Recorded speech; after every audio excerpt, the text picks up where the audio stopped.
জঙ্গি আস্তানা সন্দেহে নেত্রকোনা সদরের একটি বাড়িতে অভিযান চালাচ্ছে আইনশৃঙ্খলা বাহিনী। সকালে শুরু হয় অভিযান। এর আগে গতকাল বাড়িটিকে ঘিরে রাখে আইনশৃঙ্খলা বাহিনী। তাদের ধারণা ওই বাড়িতে জঙ্গি প্রশিক্ষণে ব্যবহারের অস্ত্র ও বোমা থাকতে পারে। তল্লাশি চালিয়ে বিদেশি পিস্তল ও 17 রাউন্ড গুলি জব্দের দাবি করেছে আইনশৃঙ্খলা বাহিনী। তারা জানায় বাড়িটির মালিক ডক্টর আব্দুল মান্নান নামের এক প্রকৌশলী 2 বছর আগে ভাড়া দেন আরিফ নামে এক ব্যক্তিকে।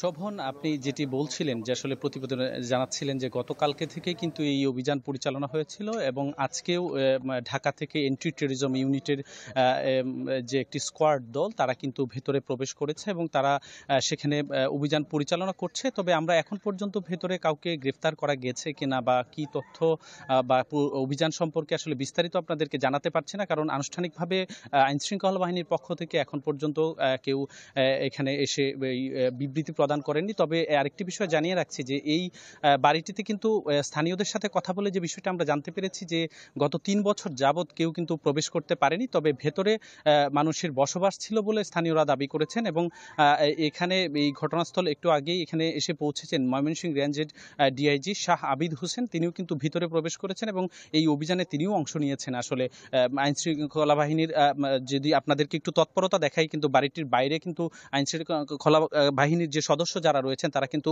নিরাপত্তা জোরদারের লক্ষ্যে কিন্তু তারা কাজ করছেন এবং তারা কিন্তু নজরদারিতে রেখেছিলেন বাড়িটি এর শুক্রবার থেকে। তারপর থেকে শনিবার কিন্তু এই বাড়িটিতে প্রথম অভিযান চালায় জেলা পুলিশ এবং ময়মনসিংহ রেঞ্জের ঊর্ধ্বতন কয়েকজন কর্মকর্তা এবং পরবর্তী সময়ে কিন্তু ঢাকা থেকে এন্টি টেররিজম ইউনিটের যে সদস্যরা এখানে এসছেন এবং তারাও কিন্তু আজকে সকাল 8:30 থেকে কিন্তু এখানে অভিযান পরিচালনা করছেন এবং অভিযান পরিচালনা করার পরে কিন্তু আসলে এখনো পর্যন্ত আনুষ্ঠানিকভাবে কোনো ঊর্ধ্বতন কর্মকর্তা বা এই অভিযান পরিচালনাকারীর কোনো দায়িত্বশীল কর্মকর্তা কিন্তু এখানে আসলে আমাদেরকে ভেতরে কি অভিযান হয়েছে, কি উদ্ধার হয়েছে সেটি কিন্তু এখনো জানাননি। এবং আমরা একটি বিষয় গতকালকে জানিয়েছিলাম যে পুলিশ সুপারের পক্ষ থেকে কিন্তু একটি ভারতীয় পিস্তল এবং 17 রাউন্ড গুলিসহ জঙ্গি তৎপরতার যে আনুষ্ঠানিক অন্যান্য সরঞ্জামাদি সেগুলো কিন্তু উদ্ধার করা হয়েছিল। তো শোভন, এই ছিল নেত্রকোনা থেকে জঙ্গি আস্তানার সর্বশেষ পরিস্থিতি। আকাশ, আপনাকে ধন্যবাদ।